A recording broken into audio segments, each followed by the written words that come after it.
안녕하세요. 여러분과 투자를 함께할 머니스테이지입니다. 어떤 일을 하던 목적에 맞는 수단을 잘 골라야 하는데요. 투자도 마찬가지입니다. 연금저축펀드 계좌는 ETF 투자를 위해 태어난 계좌이기 때문에 연금 계좌에서 다른 상품을 투자하시면 큰일 납니다. 그래서 앞으로 제가 연금 계좌에서 ETF를 투자해야 하는 세 가지 이유에 대해서 말씀드리고자 합니다. 그 전에 영상을 보시고 마음에 드신다면 구독과 좋아요 그리고 알림 설정도 꼭 부탁드리겠습니다. ETF는 흔히 말하는 투자 격언인 계란을 한 바구니에 담지 말라를 정확하게 실천하고 있는 금융 상품이라고 할 수 있습니다. 리스크를 분산하여 안정적이기에 장기 투자에 굉장히 잘 어울립니다. 그래서 연금저축펀드 계좌에서 ETF에 투자해야 하는 첫 번째 이유, 적은 리스크로 안정적인 장기 투자가 가능하기 때문입니다. 연금 계좌의 특성상 최소 5년에서 최대 30년까지 장기적으로 내다보며 투자를 해야 합니다. 그렇기 때문에 코로나 이후 급변하는 세상의 흐름을 따라가기에는 굉장히 힘이 듭니다. 하지만 ETF 상품은 다들 아시다시피 나스닥 100, S&P 500 등 하나의 종목에 투자하는 것이 아니라 미국 내 최고의 기업 500개 또는 100개의 기업에 분산 투자하는 상품입니다. 시대의 흐름에 따라 종목을 알아서 리밸런싱 해주기 때문에 굉장히 좋은 상품이라고 할 수 있는데요. 2001년 이후에 미국 증시에서 시총 1위에 등급한 기업은 몇 개일까요? 총 6개 기업입니다.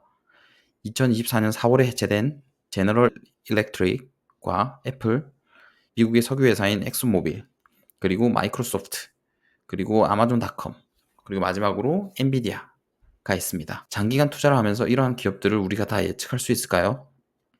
현재 1위 기업을 우리가 맞추는 것이 아니라 ETF에 투자하는 것만으로도 알아서 운용사가 100개 기업 또는 500개 기업을 알아서 적은 보수로 리밸런싱을 해줍니다. 우리는 투자 금액을 굴려서 노후에 받아야 하기 때문에 미래를 예측하는 것보다 잃지 않는 투자를 하려고 노력해야 합니다. 기업은 흥망성쇠가 있지만 S&P 500과 같은 ETF는 망하는 기업은 있지만 또 새로운 기업들이 계속해서 리밸런싱 되기 때문에 리스크가 작습니다. 두 번째 이유로 연금저축펀드 계좌는 단순하고 쉬운 투자가 되어야 합니다. 연금계좌에서 투자하는 것은 복잡하면 안 됩니다. 간단한 예시를 한번 들어보겠습니다. 투자 방법 A와 B가 두 가지가 있는데요. 투자 방법 A는 매일 경제신문과 트렌드를 파악하고 각종 주식 정보들을 섭렵하기 위해 공부하며 미국 장이 열리는 매일 밤 차트 공부를 해서 매수와 매도를 반복합니다. 트렌드에 뒤처지지 않기 위해 각종 주식 카페 및 유튜브를 매일 시청합니다. 이 방법은 투자를 성공할 확률을 높일 수는 있겠지만 10년, 20년 꾸준하게 매일 실천하기는 굉장히 어렵습니다. 연금 계좌는 단거리 달리기가 아니라 마라톤과 같습니다. 중간에 수익이 나지 않거나 손실을 보게 되면 내가 투자한 시간들의 매몰 비용이 자꾸 생각나기 때문에 올바른 의사결정을 하기가 점점 어려워집니다. 하지만 B와 같은 투자 방법을 하게 되면 굉장히 간단해집니다. 매월 정해진 날에 정해진 금액으로 내가 정한 ETF만 매수하면 끝입니다. 어떤 ETF에 투자할지를 결정하는 것이 오히려 오래 걸리고 그 이후부터는 너무나 쉽습니다. 한 달에 한 번 또는 내가 투자할 돈이 생겼을 때 매수 가격을 고민하지 않고 장기적으로 우상향하는 ETF를 선정하고 나면 우지키 모아가면 끝입니다. 제 영상에도 나와 있듯이 장기적으로 우상향하는 ETF를 선정하고 나면 한 달에 5분이면 노후 준비가 끝이 납니다. 그리고 남은 시간은 나의 건강을 위한 운동이나 취미생활, 가족과의 즐거운 시간으로 하시면 됩니다. 이 시간이 결코 많이 필요하지 않습니다.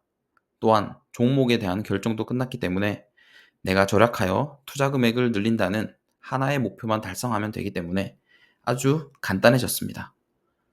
마지막으로 ETF는 주식처럼 실시간으로 매수 매도가 가능하여 내가 원할 때 사고 팔 수 있습니다. 일반적으로 연금 계좌에서 많이들 가입하시는 연금저축보험이나 일반적인 펀드 상품들은 환매 기간도 있으며 보험의 경우는 해지를 할 경우 특정 납입 기간을 채우지 못해 페널티를 물게 되는 경우도 꽤 있습니다. 물론 ETF가 원금 손실 가능성이 아예 없는 것은 아닙니다. 미국에 투자하는 S&P 500에 투자해도 장기적으로는 우상향하지만 내가 투자를 시작한 타이밍이 고점이라면 당분간 하락하는 추세를 보일 수도 있습니다.